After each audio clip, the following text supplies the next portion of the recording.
ସରକାରଙ୍କ ପ୍ରତ୍ୟେକ ଗ୍ରାମକୁ ସଡ଼କ ଯୋଜନାର ନାରା କିପରି କାର୍ଯ୍ୟକାରୀ ହୋଇଛି ଦେଖନ୍ତୁ। କାଦୁଅ ପଚପଚ ରାସ୍ତାରେ ଜଣେ ଗର୍ଭବତୀ ମହିଳାଙ୍କୁ ଅନ୍ୟ ମହିଳାମାନେ ଖଟିଆରେ ବୋହି ଆଣୁଛନ୍ତି।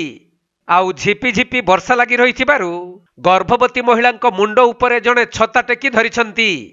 ହେଲେ ଏପରି ରାସ୍ତାରେ ଯଦି କାହାରି ପାଦ ଖସିଯାଏ ତାହେଲେ ସେହି ଗର୍ଭବତୀ ମହିଳାଙ୍କ ଅବସ୍ଥା କ'ଣ ହେବ ଅନୁଭବ କରନ୍ତୁ। ଏପରି ଏକ ଅଭାବନୀୟ ଦୃଶ୍ୟ ଦେଖିବାକୁ ମିଳିଥିଲା ନୂଆପଡ଼ା ଜିଲ୍ଲା ଖଡ଼ିଆଳ ବ୍ଲକ ବରଗାଁ ଗ୍ରାମର ନଦୀପଡ଼ା ନିକଟରେ। कह तुम ना केना सुनुदाई सबर कह माता कंता तुमर कार लगी ना लोग हमें तो डेली भोरी जोर मुंह रेले इनकी आनु चिने किबे पुनी ई रास्ता ने बनू चिना ई कादो ही से ही जो चिना तो आज का के नेलो एम्बुलेंस गला तुम घर तक की कंता जे ए जे भी मोर थान घरी मोर बड़ बो है मोर थान हारी जो एम्बुलेंस तुम घर तक गला के ने जेई कंता कलो बोई आनु कोने दूर आरो चले चले पोटाली पोटाली आनु छु केते दूर आनलो कंता एटा 2 किलोमीटर रास्ता भले ना भाल ढोल नहीं ना तो रास्ता भर ले जे घर के जेता नदी अंता ना जल्दी कले बोला रास्ता जल्दी हमके हो घर फुटे हमके रास्ता हो। तेबे एही पड़ावासींक मुख्य समस्या हेउछि रास्ता। सेमाने पाखापाखी 100 मीटर एक जमी उपरे अपरे कादुओ रास्ता उपरे जीवा आसिबा करंती। विशेष करी वर्षा दिन रे सेमानंकु जम जंत्रणा भोगिबाकु पड़िथाय। तेणु पड़ावासी माने विभिन्न कामरे बा छात्र छात्री माने स्कूल को जा आस करिबा पई चाली चाली किंबा साइकेल रे अति कष्ट रे जाइथांती। सेपटे पड़ार केही जदि हठात रोगरे पड़िले किंबा महिलांक प्रसव वेदना हेले डाक्तरखाना नेबा पई 1 किलोमीटर रास्ता दूली रे बा खटियारे निया जाइथाय।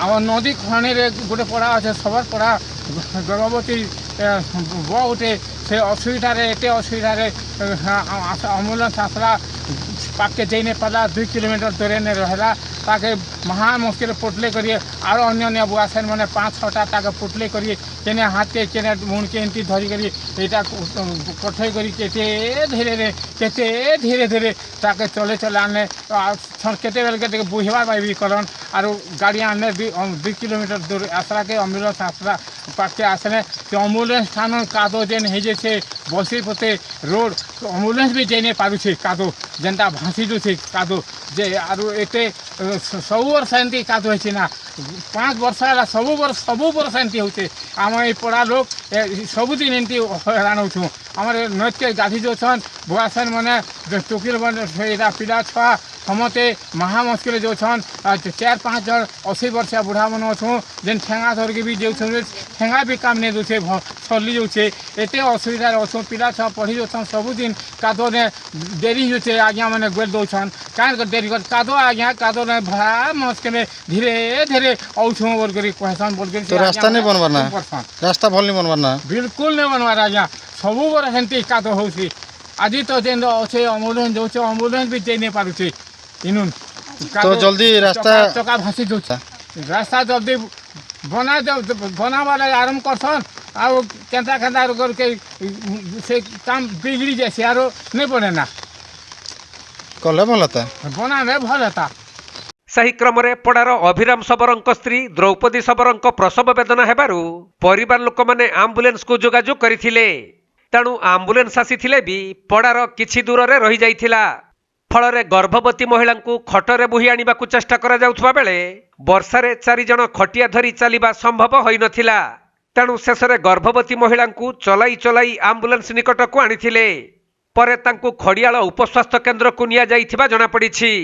कहतु आज आपण गोटे गर्भवती माँ के नौछन केंता हिसाब रे आनले केंता केते दूर चलबा के पड़ला काना जी कहतु 1.5 किलोमीटर चलवा के पड़ला बहुत असुविधा रास्ता जनता है खट रे उठे कर आनो आ चाली आनो आठे खाते कादो भासी आने वर्षा ही जो महा मुश्किल है एटा जदि केन किसी असुविधा ही जितले किसी जगह छुआ के एम्बुलेंस भी डाकनु जे एम्बुलेंस भी जाई नहीं पड़ला रास्ता लगे तो एबे नौछन केंता करे आनले से माँ के खट रे बोही कर आनो आरो 1.5 किलोमीटर चाली आसे तबे वर्ष वर्ष धरी एही पड़ावासी माने रास्ता समस्या भोगुछंती। आउ छात्र छात्री माने मध्य स्कूल कॉलेज जीवा पई नाही नथिबा असुविधा रे पडुछंती। तेणु सरकार जदि यही पड़ाकू रास्ताटीए निर्माण कर दियंते ताहले एपरी समस्या आउ सृष्टि होता नहीं बोली पड़ावासी कहछंती। केनता साहाଯ୍य आनले से माग जी सब कथा ठीक कहतु। आज्ञा मुई घंटे 10 मिनट उपरे हो गला ना वेट करिसे माँ के गर्भवती माँ के आनबार रास्ता खराब रे बेसी लेट होइছে आज्ञा। अच्छा से माँ के चली चली आनले आज्ञा आज्ञा चली आनले कोचा रोड पूरा स्लिप मारुचे बहुत रिस्क रे फिर भी हम 100 मीटर आनिছে आज्ञा। तो एबे नौचने के आज्ञा आज्ञा।